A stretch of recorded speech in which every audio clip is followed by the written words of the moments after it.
to pieces. This is my last resort. Ain't forcing, don't give a fuck if I come out, I'm bleeding. What the fuck are you singing? Hello everybody. Hello. Welcome to another episode of Burgess&Son podcast. I am Zay for Life. This is Burgess. We are father and son. Burgess&Son, like father and son. Just like I surprised you with that. It's a lot of surprises going on in the world. A lot.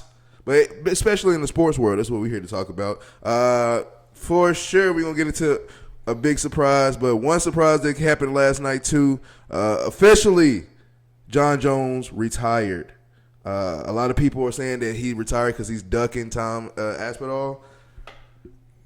I'm not really huge into UFC, so I don't know. But I'll take it from the fans, and I'm listening, and I see y'all. If y'all say he is, I'll take y'all word for him that he's ducking smoke. That's what I mean. I don't got much to say on that. But what you think about that? If he's ducking that dude, it's probably a good idea. That's all what I'm saying.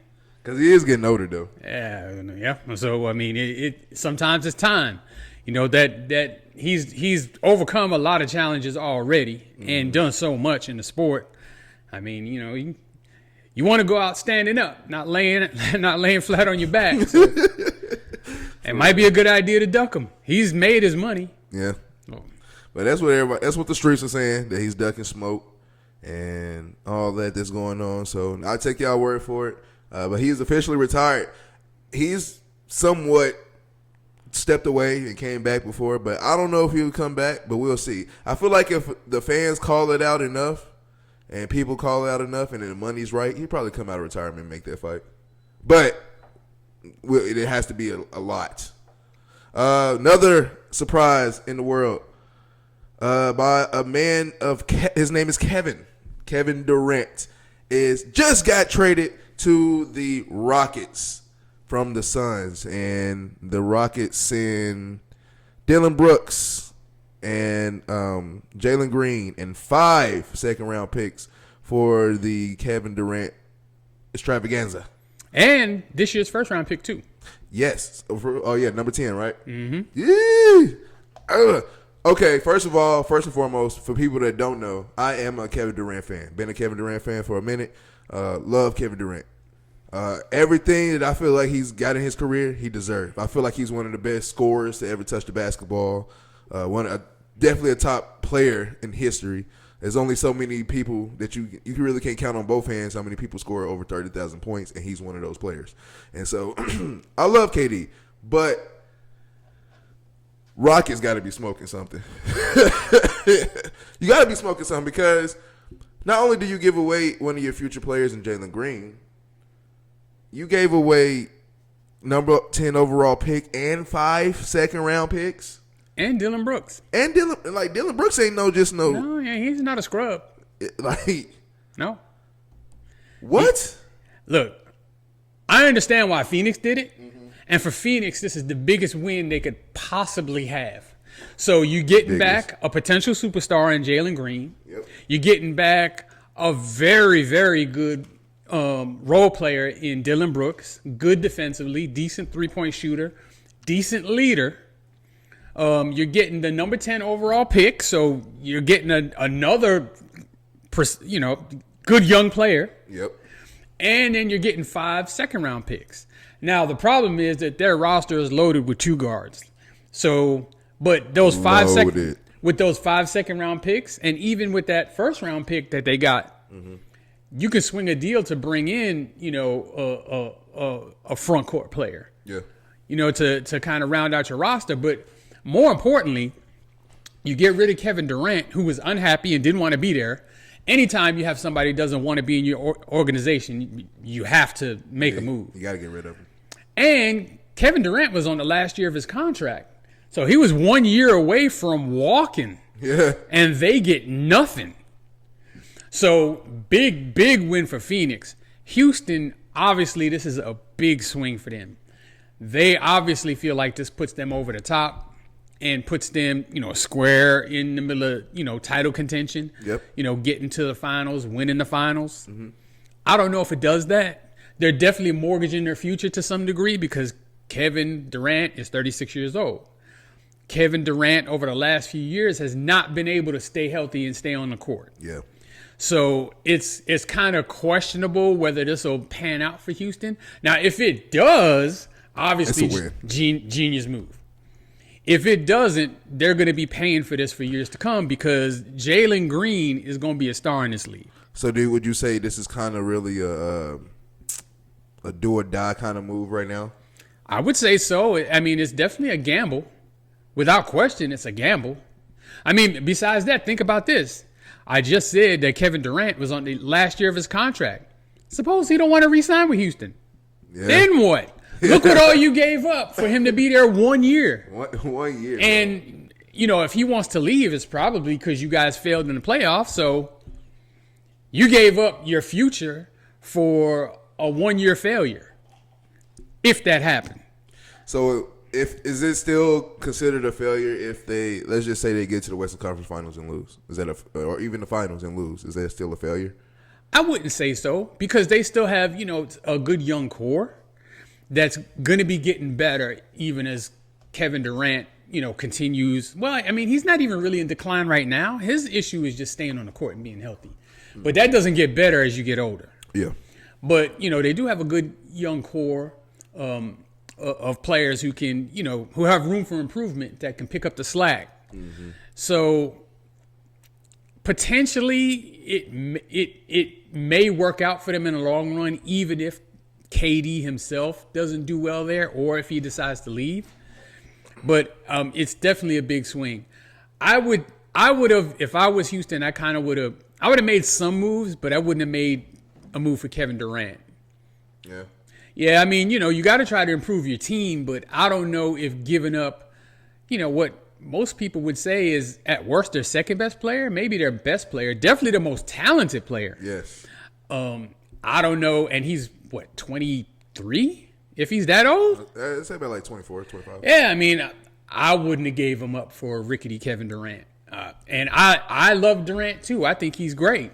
But I think at this stage of his career, I don't know if he's worth all that. But having said that, look what Desmond Bane went for. I was just about to touch on that, yeah.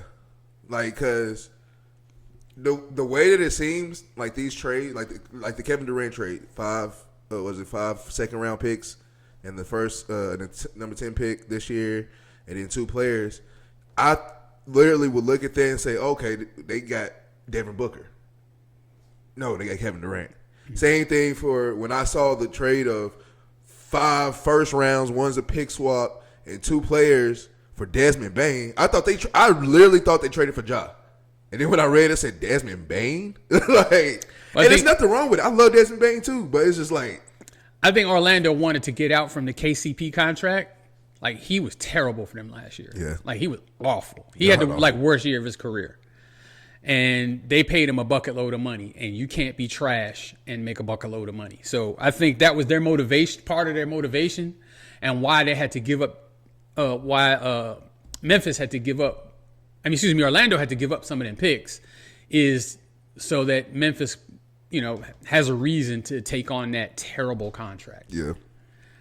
It makes you wonder where Memphis is going, but the KD thing is, you know, it's just kind of shocking to me that the Houston Rockets, an up-and-coming team, gave up so much to get him. Mm-hmm. I'm more excited about, I guess, other players because, of course, I like Jalen Green, and I thought he was going to be kind of your next Rockets great. Since James Harden, you really haven't had that spark, and I thought Jalen Green was there to bring it. But the way that the season planned out, and I don't know if you kind of noticed a bit in the playoffs. I remember a couple of games where it's late in the games versus the Warriors, and Jalen Green's not on the court. Yeah, I mean, there's a couple of games where he disappeared. There were a couple of games where he came up big, but he's definitely got to get more consistent in that area. But during the regular season, he was pretty much And I money. think that's what they kind of looked at, like he's just not consistent enough for us when we need him to be. And I get it, but I'm more excited now for Ahmed Thompson? Yeah. One of the Thompson twins, whichever the twin is on the Rockets, both twins are nasty. Yeah. But the one on the Rockets, I'm excited to see where his game go because I feel like he's a star in this league. Maybe not a superstar, but definitely all-star, future all-star. Yeah, they still got Van Vliet. Yeah, Fred VanVleet, who's a champion. People forget Fred VanVleet won a championship. Yeah, they have a decent roster. I just don't. This move is obviously for the short term. It's not for the long term, especially when you give up all them picks. I would have gave up Jabari Smith before I did Jalen Green, though. Well, I mean, who wouldn't have? But I mean, like that's Phoenix wasn't going to take that back. But that's the thing to me is like Phoenix. I mean, I don't know who else would have been in on trying to get Durant, but it seems like Houston put together an offer that was competitive maybe with another team. Yeah, probably. You know, so like maybe they were forced to pay that price because there was another team offering something, you know, pretty good. Maybe not as good as Houston. Maybe that's why they pulled the trigger. I don't know that. I mean, I can't imagine that anyone would think that Kevin Durant is, you know, 5 years, 6 years, you know, of greatness left. Yeah. I'm thinking maybe 2. Everybody looks at LeBron and think everybody can do that. And not everybody can do that. I mean, but let us be honest about Kevin Durant. He's had a great long career. Remember, he only played 1 year of college, so he came into the NBA at 19 years old. He's 36 now. He's 17 years in the league. Exactly. And he's still, you know, all-star caliber, all-NBA caliber. The thing is, he's too injured now. Yeah. He's just rickety and broken down. It takes a lot out of you to play that many games over this many years. I saw that Gilbert Arenas on his podcast, they was talking about it, and I agree with what they said about when Kevin Durant went to the Warriors and he won. Like he joined teams with people that just beat him, and then at the time was the best team in the league, and so he joined them. Of course they won, but now they put just because what you did there, they put you on a pedestal of okay. That means any team you go to, you should go to the finals. Because believe it or not, I'm willing to debate this. The Warriors, if they don't get Kevin Durant, they might have still competed, but I don't think they was beating LeBron and the Cavs. They just came back on you from 3-1. And they killed your confidence. I agree with that. I think they snatched their heart. Yeah, and so they did. So without Kevin Durant on their team, who knows? They might not even have won another one. Because I feel like, again, even with Kevin Durant on the team, they played in Christmas. Cleveland still got them. And so, like, that was just we hold KD to a high pedestal of whatever team he goes to, he should win. And that kind of killed his career a little bit. But me personally, just because I live in Texas, I'm happy. I get to go see my favorite player play. So I'm not tripping. But I am tripping on the business aspect of it. I don't like the trade. If I'm Houston, I mean, if I'm Phoenix, I love it. Yeah, Phoenix fans are real happy today. Yeah. And like I said, I don't think they're done. Their roster is they just got too many two guards. They can't all play. So, somebody's got to get traded or moved or whatever. And they have the ammunition to do it with all the picks now. So there's more to come for Phoenix, obviously. Yeah, we're gonna see what happens in the next couple of weeks. You still got plenty of time left. It's gonna be off season here in a minute. Actually, off season is coming after tonight because tonight is Game 7. Game 7. Say it with me. Game fucking 7. That's the most. I think Bill Russell said it best. The best words to hear all time is Game 7. Yeah. And so Game 7 in the NBA Finals, crazy work, and I'm here for it. Yeah. What's the take on it? Who we got? What we're doing? What you think's going to happen? I don't know what's going to happen. That's the cool thing about Game 7. You just never know because it's one game. So, some bench player that never really contributes anything comes off the bench and scores 25. Yep. That tips the scales. You know what I'm saying? You don't know what's going to happen. I will say this, though. That game is in Oklahoma City. Mm-hmm. That crowd going to be wild, dude. They're going to be loud. I think that Oklahoma City, they got to start fast and keep a big lead. You got to. And one thing about it is that's the Pacers, though.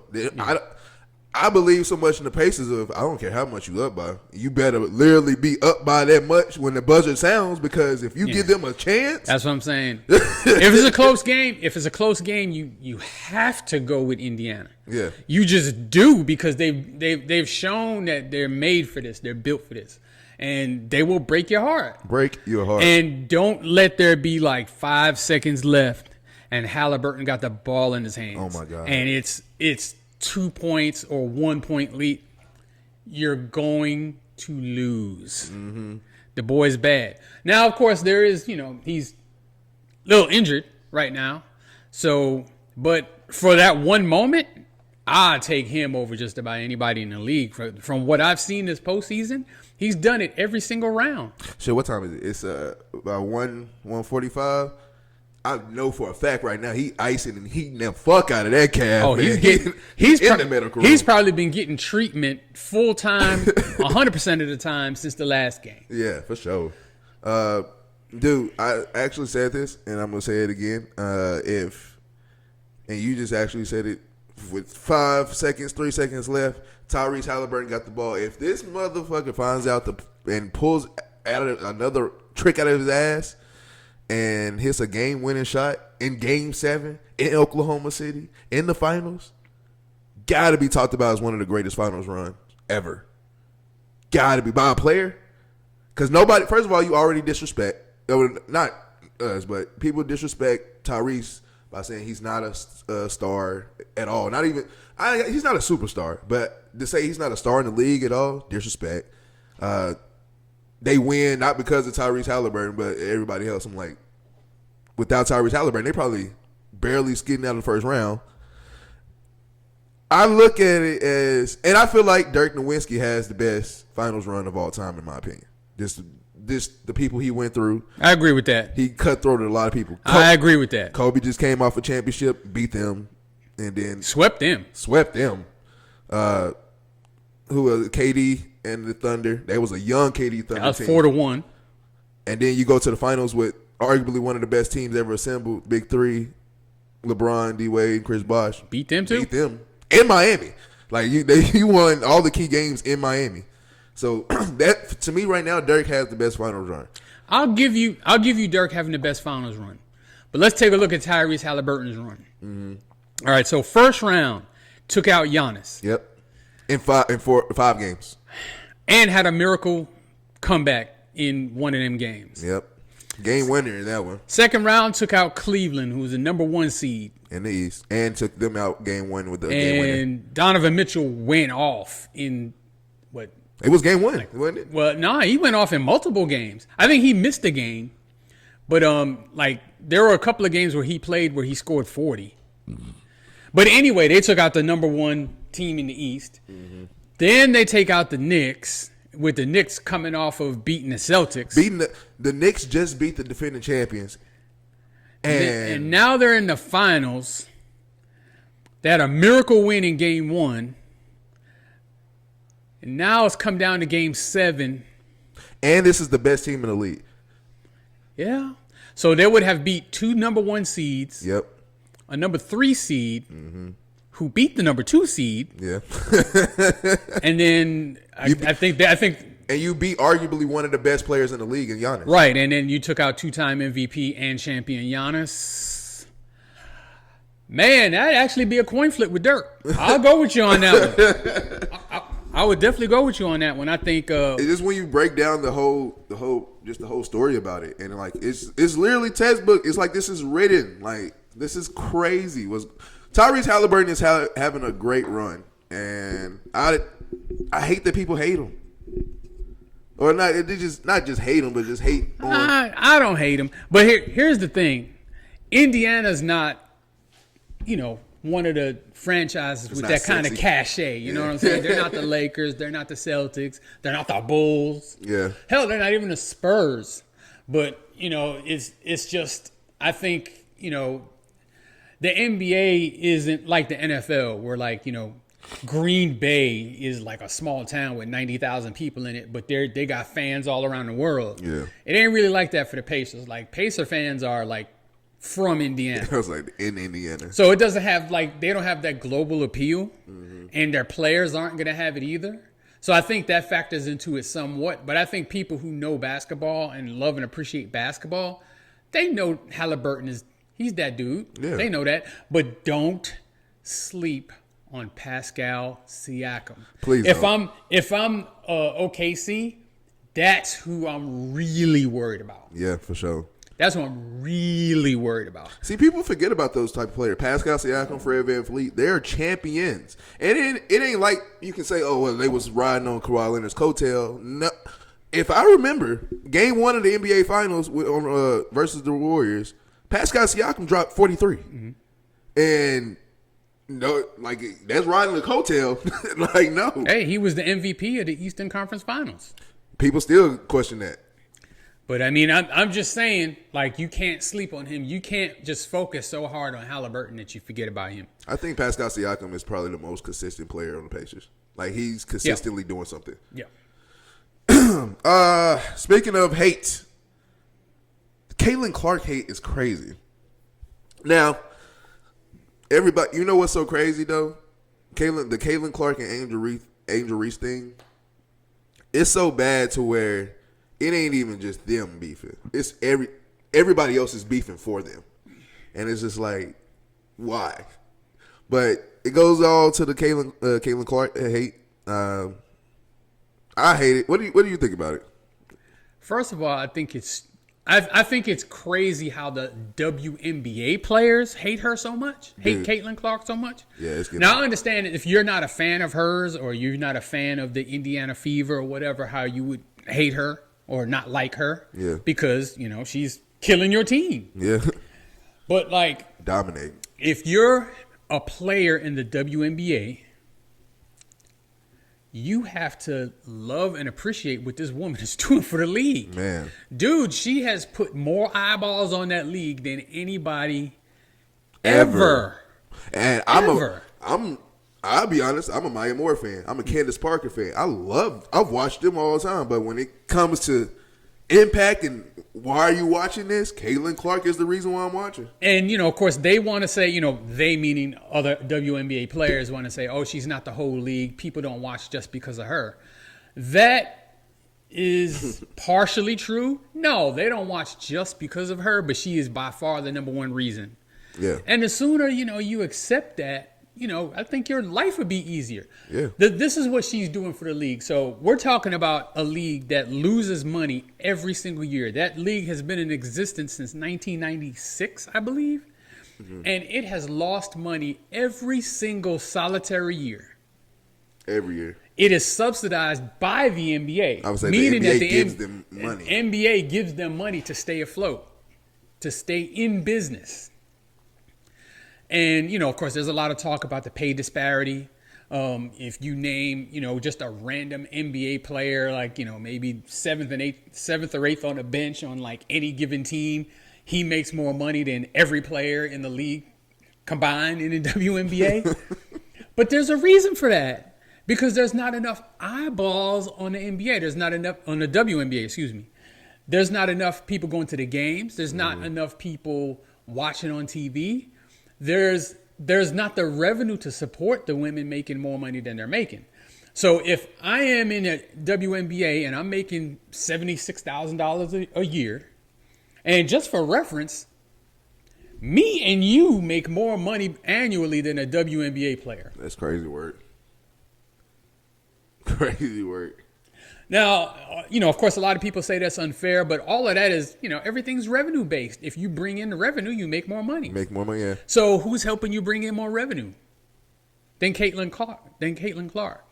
If you start making more money, if your WNBA salary goes up, it's because of her. Yeah. And the opportunities that you would have for endorsements and making money outside of the WNBA, outside of basketball, she's helping you there too. Helping.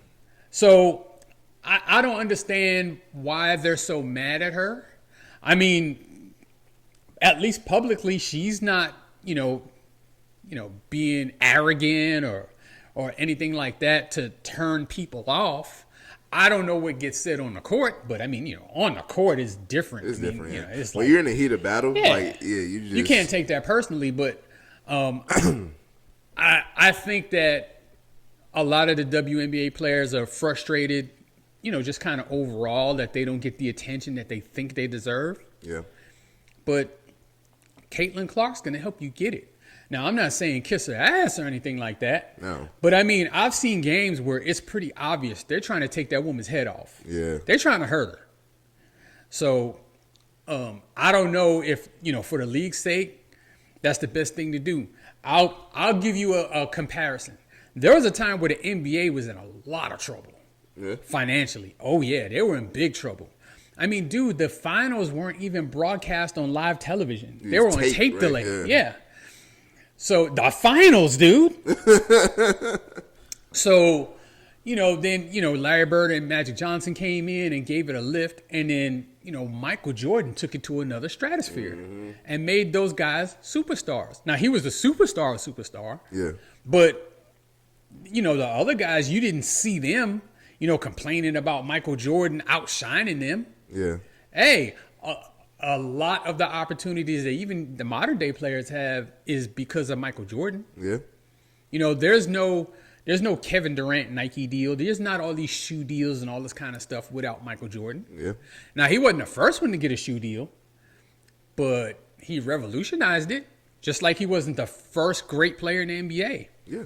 But he was the most popular one. Yep, revolutionized. So, I mean, you have to, in some respects, I think that the WNBA players are biting the hand that's trying to feed them.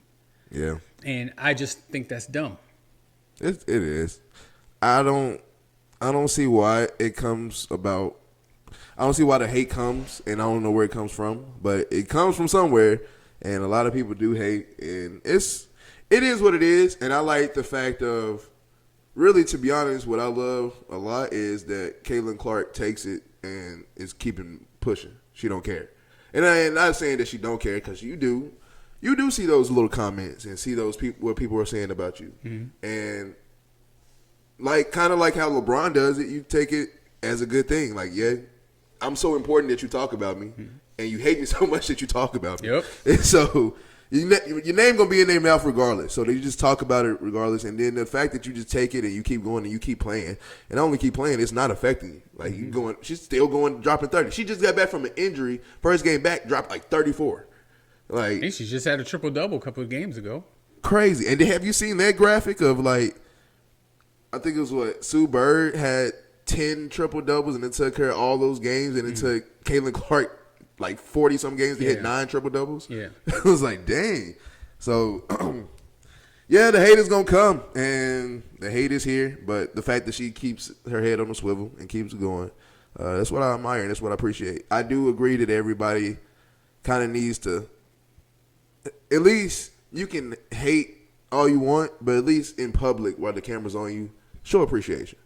Because now you ain't even got to show appreciation. This is the thing. Stop trying to cut her throat. Yeah. Stop trying to discredit what she's doing.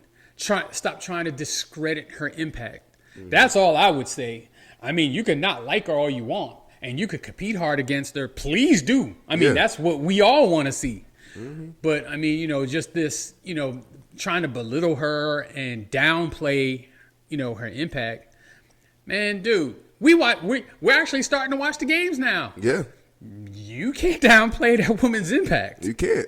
You sound ridiculous when you do. Because now, look, we watching her, and then now she helps open the eyes to many. Because Paige Beckers, everybody's watching her now. Juju Watkins, everybody's like, thank you, we're tuned in to college because of her now.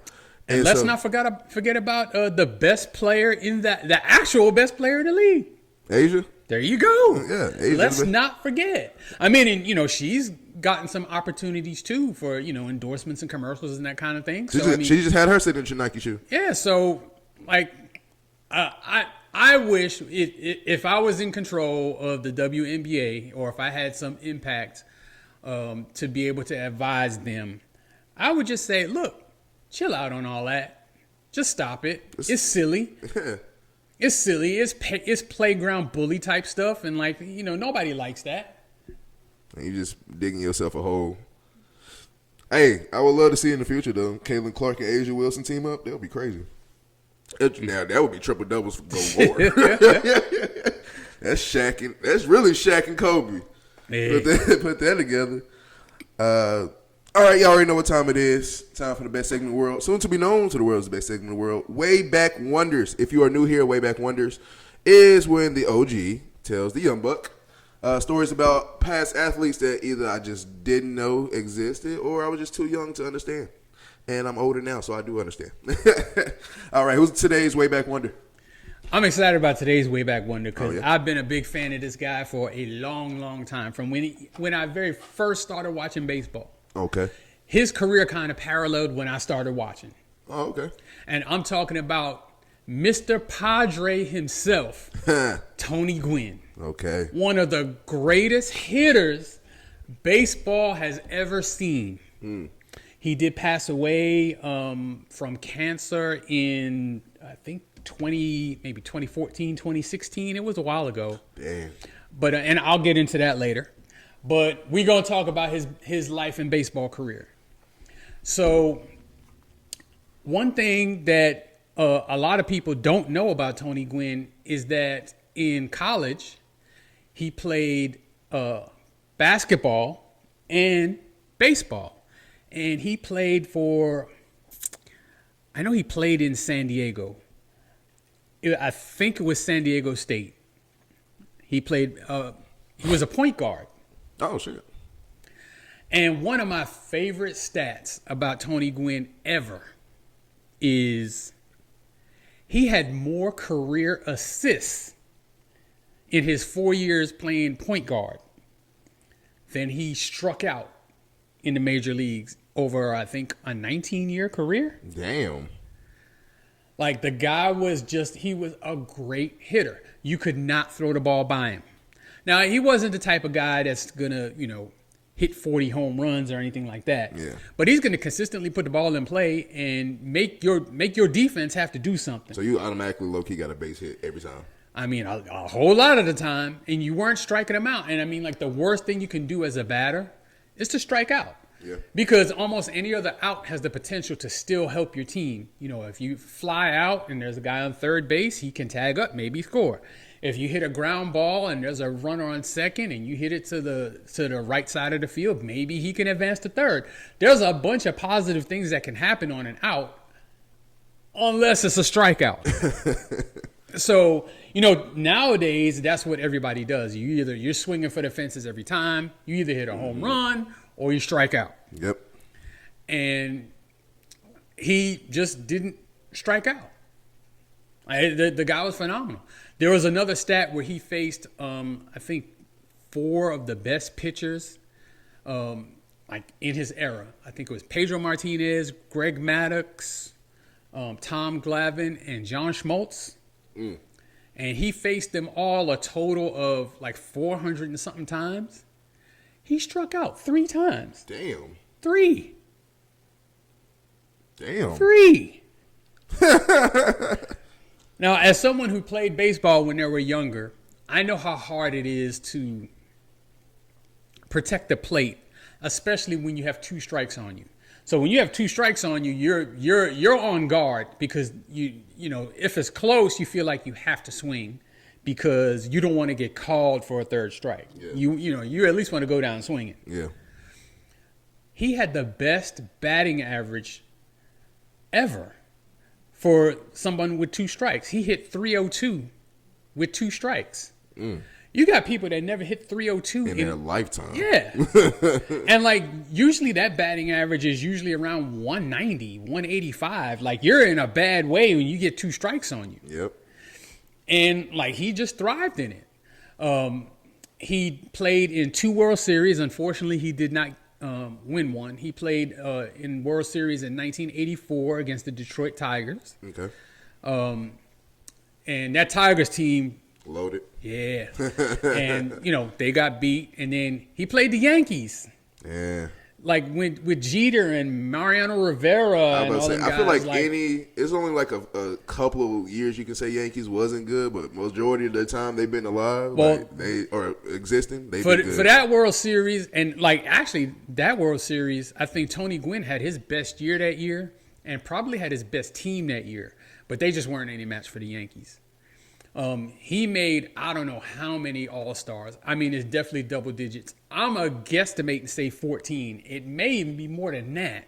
Damn. Like, the guy was just automatic to be an All-Star. Jeez. He hit over 318 straight years. Mm-hmm. The only year he didn't hit over 300 was his rookie year. But after that, he hit over 300 every single year. He's got a career batting average of 338. In almost every year, that's going to win a batting title. Yes. That was his lifetime average. Yes. Dude, he won 7 batting titles. That means 7 times he had the best batting average in the league. 7. It's outrageous what this man was able to accomplish. And how long ago was this? See, he I think his first year was like 1982, somewhere around that range, and he played up until about 2000. Like early 2000s, I don't remember the exact year when he retired. Damn, that's good. That's good. But he was still good then. He hit over 300 this last year. Like the dude was just incredible, just amazing. He was a pretty decent right fielder. When he was younger, he was a threat on a base pass. Yeah. He kind of ballooned up a little bit over his career, and speed wasn't a thing for him after a while. Yeah, but he was still just making contact every time. He was just almost impossible to get out. And beloved in San Diego, obviously. He played there his whole career, so he's one of those few players that played in one place his entire career. Oh, the whole career he was in San Diego? The entire time. That's never crazy. Left. That's awesome. Yeah. After he finished playing, he managed, I think, at the same college he played, San Diego State. Yeah. I believe that's the college. I'm not 100% on that. So, is he from San Diego? I don't know. Because if you went to San Diego State, they didn't get drafted by the Padres, and you stayed in San Diego. He was not a highly touted draft pick. So, like, in baseball, like, their draft is not, it's not televised. It ain't the biggest deal like the NFL and NBA draft. It's weird, though, because, like, you get drafted and you're not drafted. You know what I mean? Yeah. And, I mean, like, you don't play for a major league team immediately. Yeah. So you get drafted and you play in the minor leagues for, even if you're a high pick, you play for at least a year in the minor leagues usually. You have to be real good to get called up as a legit rookie in the MLB. Like, and I'm talking about great. Like, you can't. And it's I can't even name them. It's only been a few that I've seen get called up. Yeah. So, of course, he got called up, and I think he was a part-time player at first, but by his second year, starter, fixture in right field, fixture, just like he was a fixture in the All-Star game, just like he was a fixture to win the batting title every year. Dang, I feel kind of bad though, because you didn't win the World Series. No, unfortunately, he didn't. Baseball is just, baseball is one of them games where you don't necessarily get measured by rings like you do in the other sports. Yeah. Well, especially quarterbacks in football, and then any player in basketball. I really don't think. I think you would probably bring rings more into hockey than you would baseball. I feel like baseball, even though it's a team sport, it's such an individual sport. Yeah. Because it's you against the pitcher. Yeah. And then once you hit the ball, it's you against the fielders. Yep. So yeah, it's definitely more individualized where you have to depend on your own self and your own skill for a lot. Pitchers have to depend on a lot of everybody else. Mm-hmm. But if it's you at the plate, that's all you. Mm-hmm. You're getting no help. Yeah. Nobody's helping you. Nobody. So, he's just one of the great guys, like one of the great humans. I've never heard anybody say anything bad about Tony Gwynn, ever. Oh, ever. Just a nice guy. He had a son that actually played in the major leagues as well. Nice. And that's gonna bring me to his after baseball. Mm-hmm. So throughout his baseball career, from the time I think he started in college, he did the chewing tobacco. Oh shit. So he started in college, and it continued all through his career. Anytime you see him, he's got that little bulge right there. Yeah, where he's got the chewing tobacco going. And he chewed it throughout his entire career. Damn. And he got cancer. Shit. What kind of cancer, you know? It was in his mouth. Oh, damn. So he ended up dying from complications of having the cancer. Not the cancer itself, but if my memory serves me correctly, there was he had a surgery and went into cardiac arrest. During the surgery? During the surgery. Damn. And so, like the cancer, he was in surgery because of the cancer, but the cancer actually wasn't what actually killed him. Whoa. So he actually died. He was, he was a fairly young guy. He was in his early 50s. Damn. I'm 54, so, I feel like I still got, some life to live. Yeah. I know he did. His family actually ended up suing the doctors? Not the doctors, the tobacco companies. What? Saying that their product was addictive. Apparently, in the lawsuit, it came out that these tobacco companies were going to these kids when they were really young and basically giving them this tobacco. Yeah. And shit, back in the days, dude, that like smoking cigarettes was the norm. Yeah. Like giving the kids and smoking. Like, what the fuck? And, of course, how back then they didn't necessarily have the disclosures about, this may cause cancer and this is dangerous and this and that and the other. Yeah, they got this shit imprinted. That's the first thing you see when you buy anything with tobacco now. His family said that, of course, he had tried to quit often, but he couldn't. He was addicted. And that he was doing 2 tins of it a day. The little thing? Yeah. Oh. So, so they actually settled out of court with the tobacco company. Really? Yeah. Nice. So, they won, but, when you settle, the tobacco company gets to not admit to any fault and all of that kind of stuff. So, but he was a student of the game. He was very much aware of the hitters before him and respected them to the highest degree. He loved to talk to them about how they approach the game. Mm-hmm. And, he tried to take tidbits from, past players on, what he can do to be better, at his craft. Yeah. And, hey, he was the best. Yeah. He was the best. And it hurt me when he passed away. Yeah. It really did. I was brokenhearted, and I'm in no way a San Diego Padre fan. Yeah. I'm just a big fan of his. He was a good one. Yeah, he was a great one. Yeah. And it's sad because he actually knew so much that whenever he talked, like at least I can speak for me, I was glued to the screen. Yeah. I was just all in on whatever he was saying. It's a few people in the world that has that type of, I guess, aura of whenever they talk, like you listen. Yeah. And it don't matter what, they can be saying some bullshit, but you're listening to them talk because they just have that presence about them. Mm-hmm. And so, and I bet he was one of them. Yes. Awesome, man. That's a good one. I like that one. Of course, I always ask questions at the end. Would you say he's one of, like, maybe the great players? I won't say greatest, but he's probably one on a top list of great players to never win a ring. Oh, absolutely. Yeah. Yeah. Top 10 or top 5? Well, we already did a top 5 list. We did. He was not on it. I can argue for top 10. I mean, I would have to think of some more before I really gave a definitive answer. But I mean, yeah, obviously he was a great, great player. And it's a shame that he didn't. Yeah. Yeah. Okay. I'll flex with it.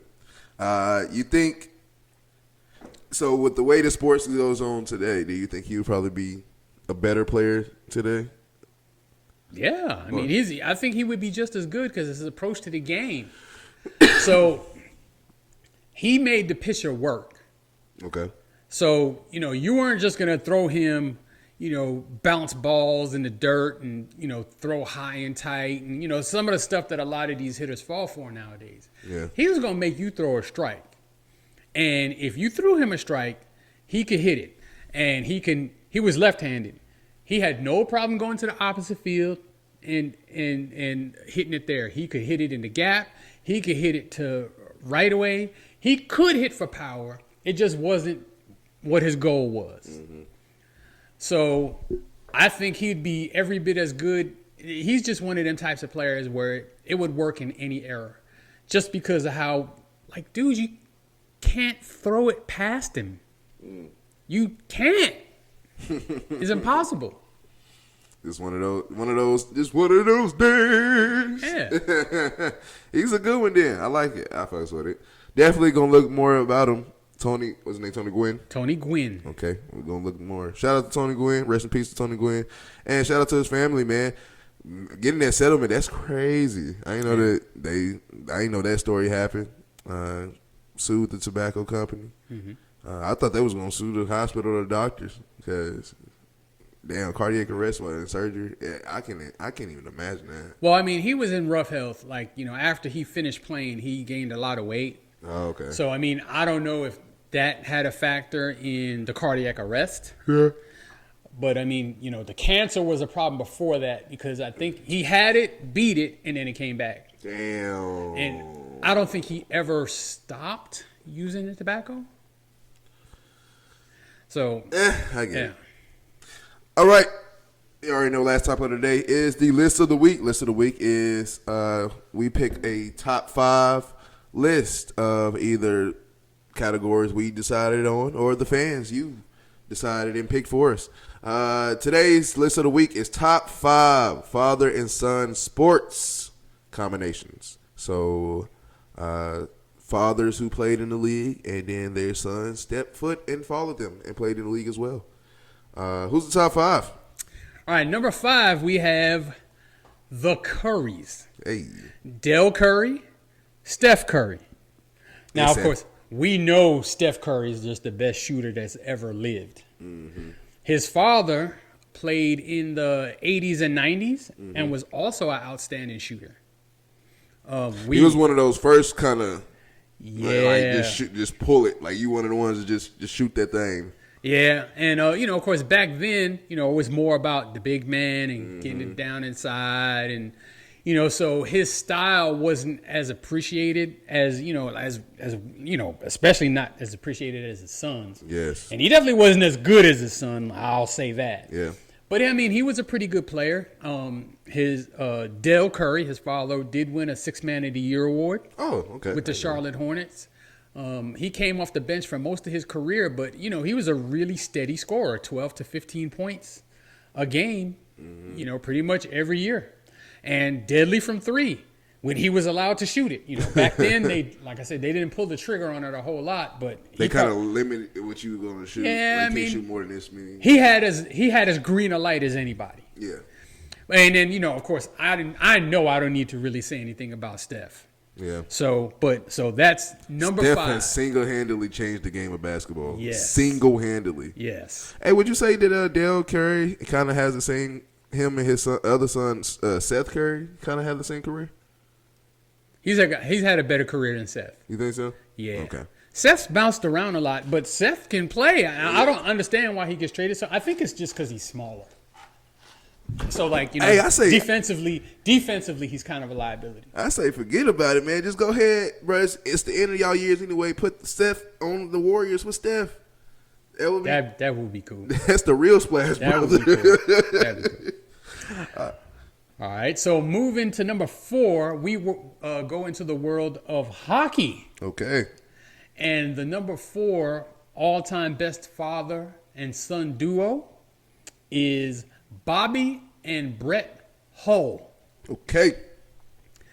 Both of these guys are Hall of Fame hockey players. That's crazy. Both of them. Now, Bobby Hull, that's way before my time. He played in the 60s.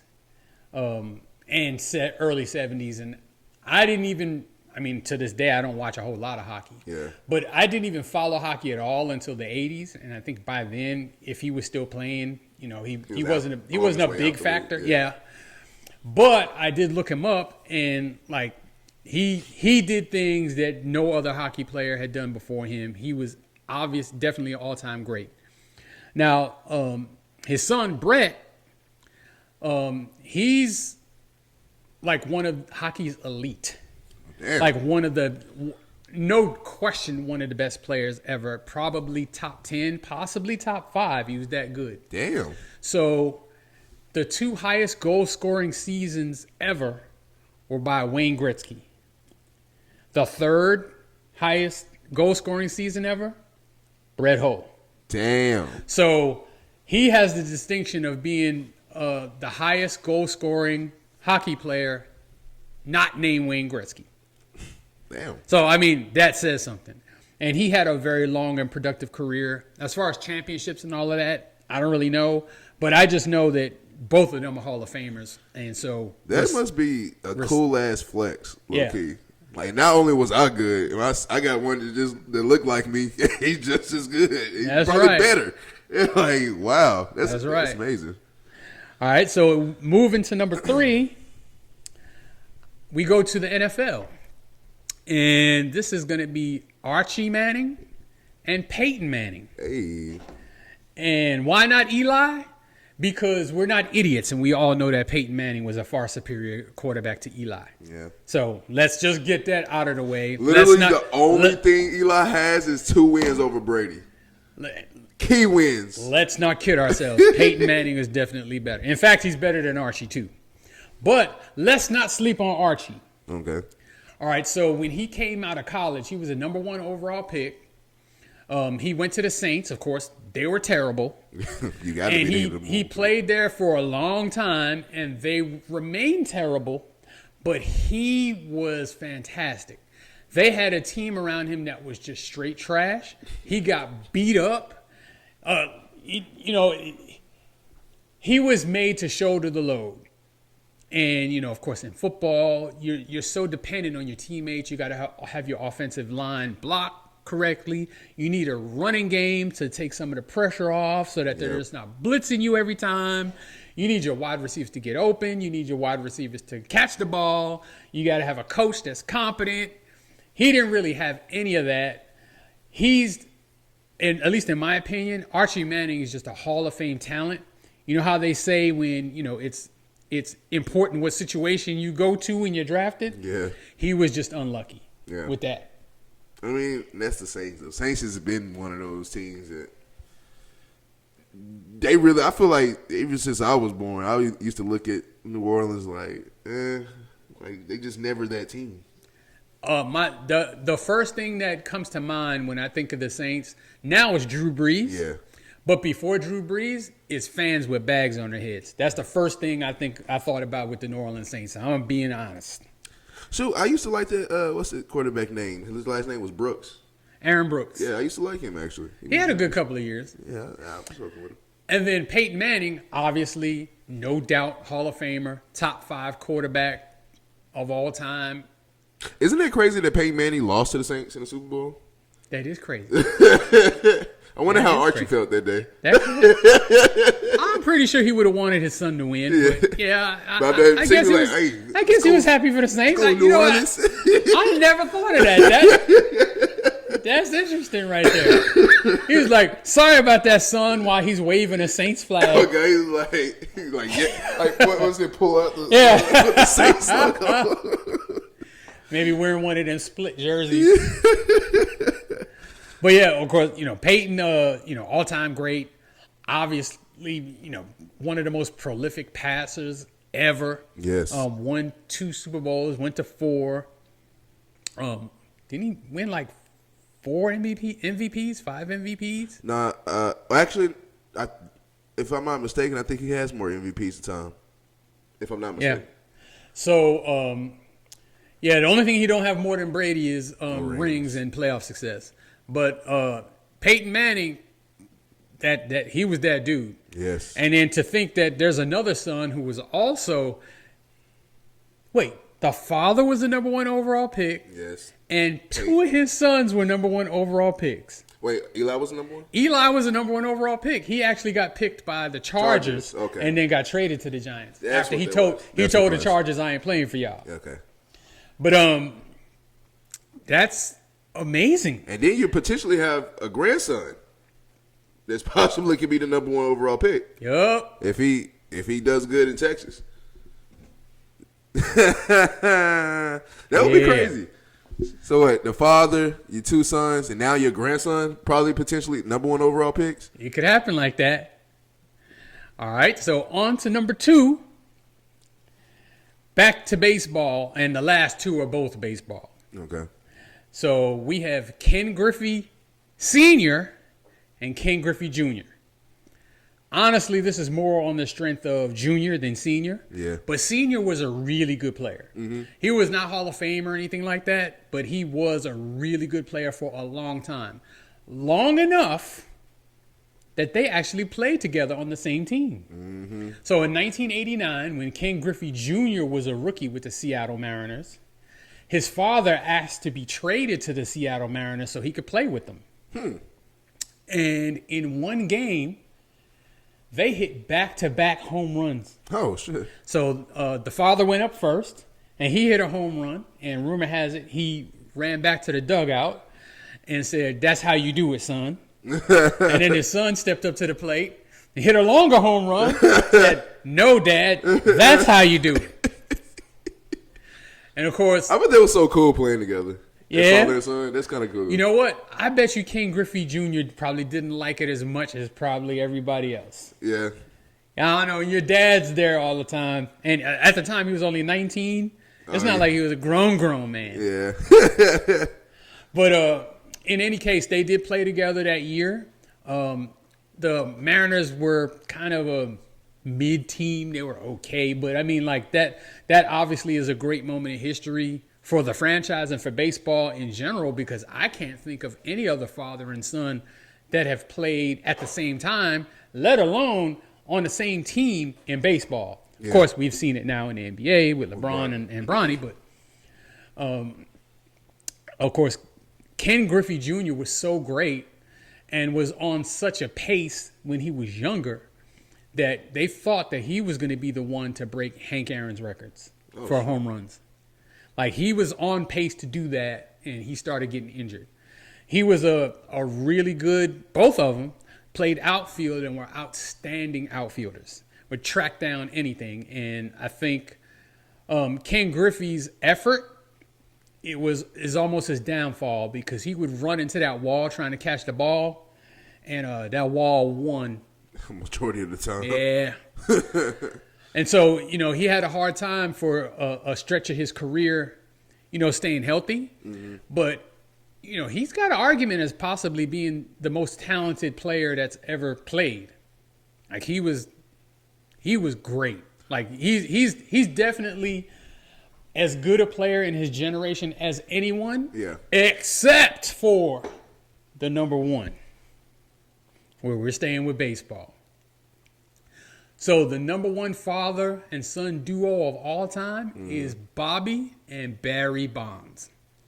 Now, before you start, I don't want to hear no bullshit about steroids and all of that. Just for the record, I believe he did it. What, take the steroids? Oh, yeah. Oh, okay. There's evidence. I mean, he never tested positive or anything like that, but the circumstantial evidence is overwhelming. Knowing athletes and being around professionals, I feel like it's not needed, but like, he didn't have to do it. Yeah. He definitely didn't have to do it. But he was so ridiculously talented, and both of them actually played the same style, which is why they're number 1 to me. Okay. So Bobby Bonds played in like the 60s and 70s, and he was just one of those, what they call a 5'2" baseball player, meaning he can hit for average, he can hit for power, he could run, he could field, he could throw. Damn. And he was great at all of it. Super nigga! Dude. He was fantastic. Now he played on the same team with Willie Mays and Willie McCovey. He played with some other players, with some other Hall of Fame players. Bobby Bonds himself was a Hall of Fame talent. I don't think he's a Hall of Fame player as far as what happened, but like he was really, really good, and it's rare that you see any baseball player who's really good at everything. You said Bobby? Bobby, that's the father. Yeah. What happened? Nothing happened. He had a great career. He's just not a Hall of Famer.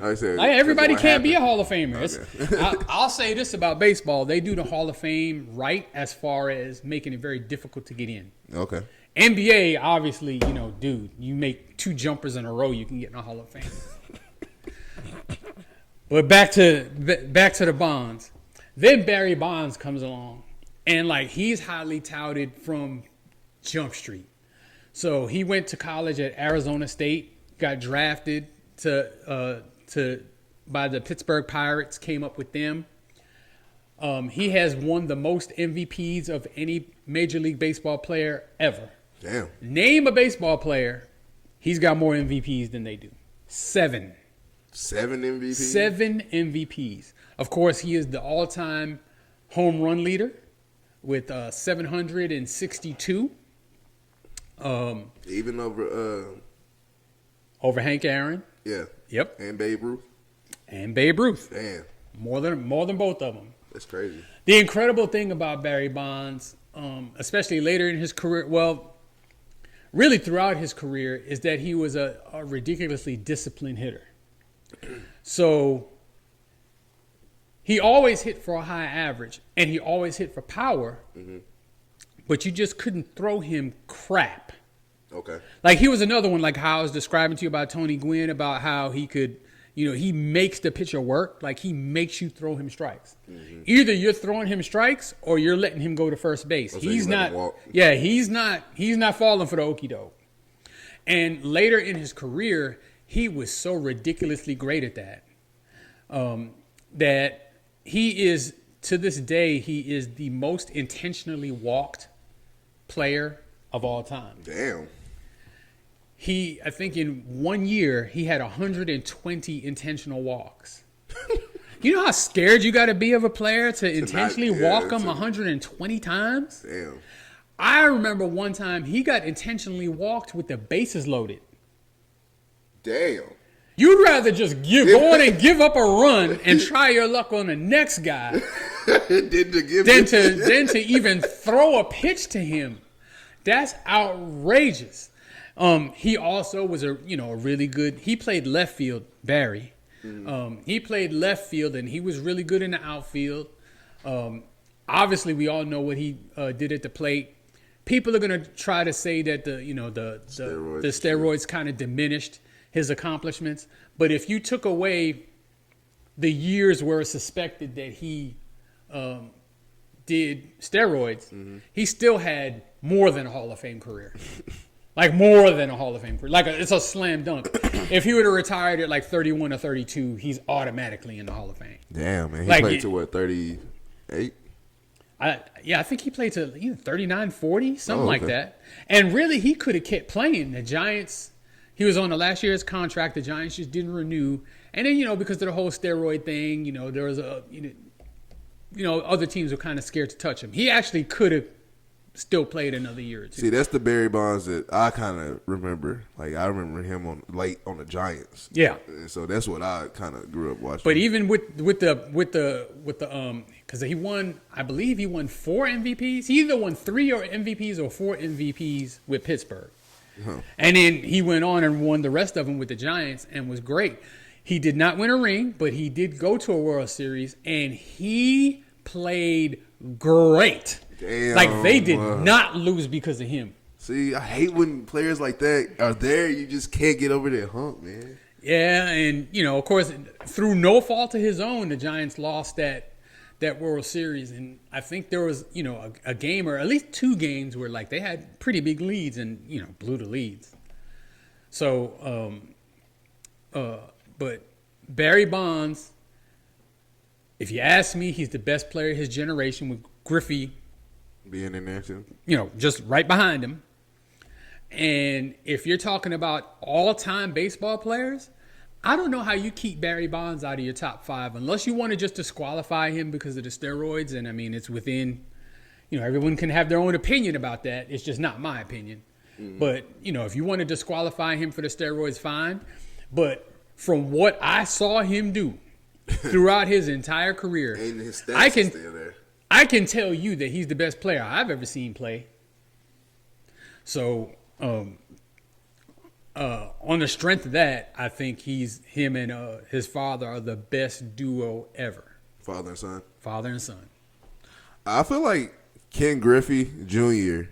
was. I want to say he was like a superstar, or he was a superstar, but I want to say he was like the best player. But I would definitely say that he was one of the most influential players. Yeah. Like people wore the hat backwards because of him. His shoes was amazing.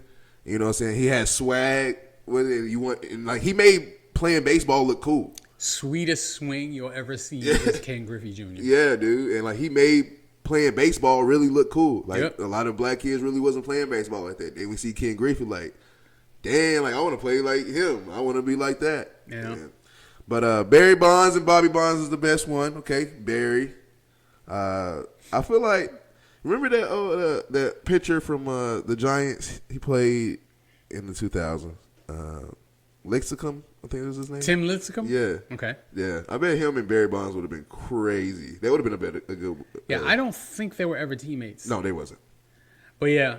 Well, I mean, Lincecum was great for a few years, but he was kind of a small guy. I feel like if he had him in that World Series, they might have would have won.